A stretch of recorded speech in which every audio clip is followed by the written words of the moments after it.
అందరికీ నమస్కారం. ఇభరాజవరద నిన్నెంత బిల్చినగాని మారు పల్కవదేమి మౌనితనము. మునిజనార్చిత నిన్ను మ్రొక్కి వేడినగాని కనుల బడవదేమి గడుసుతనము. చాలా దైన్యము నుండి చాటుజొచ్చినగాని భాగ్యమియ్యవదేమి ప్రౌఢతనము.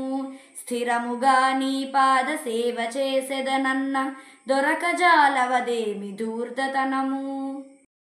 కేటగిరి మోక్షదాయక ఇటువంటి మూర్ఖజనుని కష్టబెట్టిన నీకేమి కడుపు నిండు. భూషణ వికాస శ్రీ ధర్మపుర నివాస దుష్ట సంహార నరసింహ దురిత దూరా. ఓ నరసింహస్వామి, గజేంద్రుడికి వరాలిచ్చినటువంటి వాడా, నిన్నెన్నిసార్లు పిలిచినా కూడా జవాబివ్వవు. అసలు ఇదేమి మౌనవ్రతము? మునుల చేత పూజింపబడినవాడా, నీకు మొక్కి ప్రార్థించినా కానీ నువ్వు అసలు మా కంట పడవు. అసలు ఇదేమి కాఠిన్యం? ఎంతో దీనత్వంలో నిన్ను ఎంత ప్రార్థించినా కూడా ఐశ్వర్యాన్ని ఇయ్యవు. ఇదేమి నేర్పరితనం? అసలు ఎప్పుడూ నీ పాదాన్నే చేరి ఎప్పుడు నీ నామాన్నే స్మరిస్తూ ఉన్నా కూడా అసలు ఒక్కసారి కూడా పట్టుపడవు. ఇదేమి మోసగుణము?